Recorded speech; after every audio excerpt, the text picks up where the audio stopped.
താമരശ്ശേരി താലൂക്കിൽ നിരവധി വോട്ടർമാരെ അന്തിമ പട്ടികയിൽ നിന്ന് ഒഴിവാക്കിയതായി പരാതി. പുതുതായി പേര് ചേർക്കാൻ അപേക്ഷ നൽകിയവരെയും പഴയ വോട്ടർമാരെയും വെട്ടിമാറ്റിയെന്നാണ് പരാതി.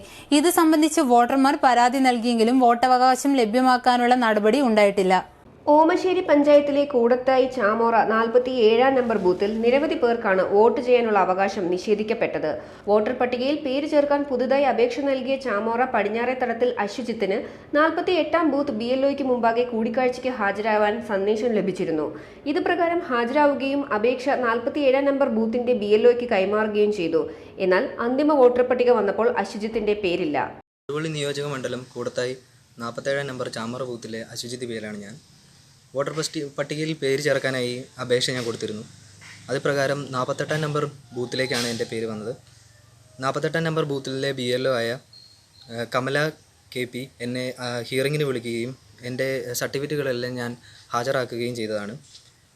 അവരത് എൻ്റെ ബൂത്തായ 47-ാം നമ്പർ ബൂത്തിലേക്ക് കൈമാറുകയുണ്ടായി. പക്ഷേ നിലവിലെ വോട്ടർ ലിസ്റ്റ് പ്രകാരം എൻ്റെ പേര് അതിൽ വന്നിട്ടില്ല. Koodathai Saint Mary's higher secondary school ജീവനക്കാരനും കോൺഗ്രസ് പ്രവർത്തകനുമായ KM ബിജുവാണ് 47-ാം നമ്പർ ബൂത്തിലെ BLO. അദ്ദേഹം എൻ്റെ അപേക്ഷ നിരസിച്ചതായി എനിക്ക് ബോധ്യപ്പെട്ടിട്ടുണ്ട്. അപ്പം ഇയാൾക്കെതിരെ കർശന നടപടി സ്വീകരിക്കണമെന്ന് ആവശ്യപ്പെട്ടുകൊണ്ട് ഞാൻ ജില്ലാ കളക്ടർക്കും കേരള ഇലക്ഷൻ കമ്മീഷനും അതുപോലെ തന്നെ താമരശ്ശേരി തഹസിൽദാർക്കും പരാതി നൽകിയിട്ടുണ്ട്. എന്നാൽ ഇതുവരെ നടപടിയൊന്നും സ്വീകരിക്കുകയുണ്ടായില്ല.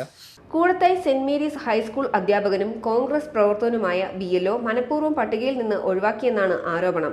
ചാമോറ തലച്ചിറയിൽ റോയ് ജോസഫ് കഴിഞ്ഞ പഞ്ചായത്ത് തെരഞ്ഞെടുപ്പിൽ 47-ാം നമ്പർ ബൂത്തിൽ വോട്ട് രേഖപ്പെടുത്തിയിരുന്നു. എന്നാൽ നിലവിൽ താമസിക്കുന്നില്ലെന്ന് രേഖപ്പെടുത്തിയാണ് റോയ് ജോസഫിന്റെ വോട്ട് തള്ളിയത്. BLOയ്ക്കെതിരെ നടപടി ആവശ്യപ്പെട്ട് ഇവർ തെരഞ്ഞെടുപ്പ് കമ്മീഷനും ജില്ലാ കളക്ടർക്കും പരാതി നൽകി. കട്ടിപ്പാറ പഞ്ചായത്തിലും ഇത്തരത്തിൽ ഏകപക്ഷീയമായ വോട്ടർമാരെ പട്ടികയിൽ നിന്ന് നീക്കം ചെയ്തതായി പരാതിയുണ്ട്. Time vision news, Thamarassery.